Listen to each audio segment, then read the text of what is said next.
खामोश हो गए हैं वो लोग, बात आगे बढ़ाएं। अस्सलाम वालेकुम वरहमतुल्लाहि वबरकातुहू। नाज़रीन किराम, आज मैं आपके लिए एक बहुत ही बड़ी मालूमात और ख़बर लेकर हाज़िर हुआ हूँ। ये पिछले दिनों जामिया नईमिया के अंदर एक बहुत बड़ा उलमा व मशाइख कन्वेंशन हुआ। उसके अंदर इमाम जलाली सैफ़ुल इस्लाम वल मुस्लिमीन डॉक्टर मोहम्मद अशरफ आसिफ जलाली ज़ीदा मजदहुल करीम के मुताल्लिक़ जो उनका जो मसला चला हुआ है, इस पर भी गुफ्तगू हुई और उन उलमा व मशाइख जो कसीर तादाद में वहाँ शरीक हुए थे, उन्होंने क्या फरमाया है।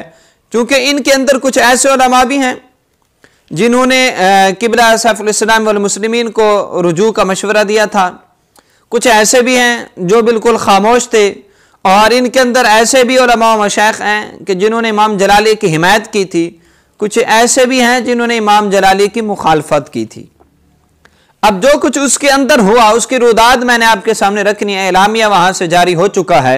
ये सेमिनार जो है, कन्वेंशन जो है, ये तहफ़्फ़ुज़ नमूस रिसालत महाज पाकिस्तान के ज़ेर एहतमाम और उनके ज़ेर इंतज़ाम हुआ।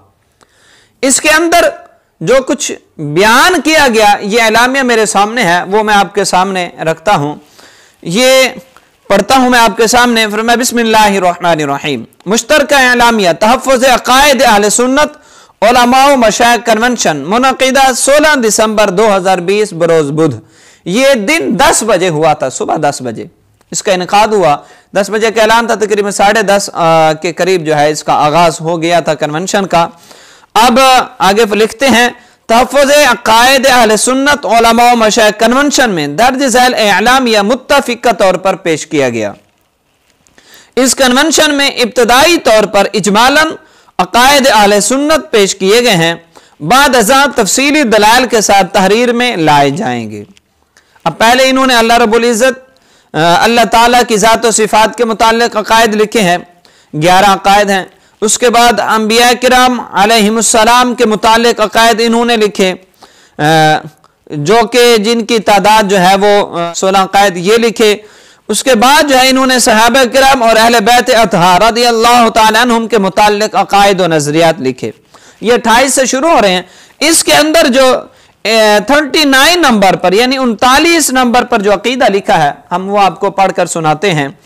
यहाँ पर लिखा गया, हज़रात अंबिया किराम अलैहिमुस्सलाम और फरिश्ते मासूम अनिल खता हैं, और हज़रात सहाबा किराम और अहले बैत अतहार रज़ियल्लाहु तआला अन्हुम मासूम अनिल खता नहीं बल्कि महफूज अनिल खता हैं, और इनसे खता का सुदूर मुमकिन है।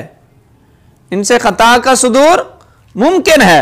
अब इस मुमकिन है से क्या है वो आगे एक दो अक़ाइद के अंदर उन्होंने लिखा है, वो मैं वहां आपको बताता हूं। फरमाया खता का सुदूर मुमकिन है। दलाइल शरइया की रोशनी में किसी अमर में इन, अब ब्रैकेट में लिखा सहाबा व अहले बैत की तरफ इज्तिहादी खता की निस्बत करना गुस्ताखी व इहानत नहीं है। क्या लिखा, फिर समाअत फरमाए, दलाइल शरइया की रोशनी में किसी अमर में इन सहाबा व अहले बैत अतहार की तरफ इज्तिहादी खता की निस्बत करना गुस्ताखी व इहानत नहीं है। अलबत्ता इन उमूर का अवाम में बिला वजह शरई तस्करा करना ममनू है।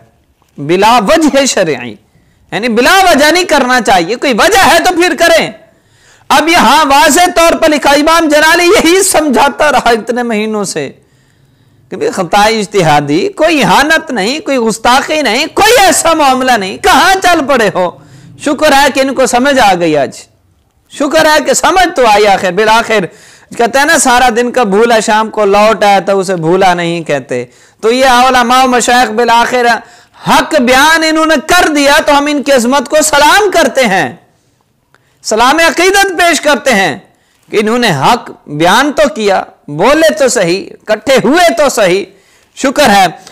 और इमाम जलाली यही कहता रहा, ऐसा कोई मामला नहीं। और इसके अंदर जो है अकीदा नंबर फिर 43 यानी 43 के अंदर इन्होंने लिखा है कि हजरत अलीउल मुर्तदा शेर खुदा रज़ियल्लाहु तआला अन्हु सहाबी रसूल और चौथे खलीफा राशिद हैं। आपकी मोहब्बत तकाज़ा ईमान है और आपसे बुग़्ज़ मुनाफ़क़त है।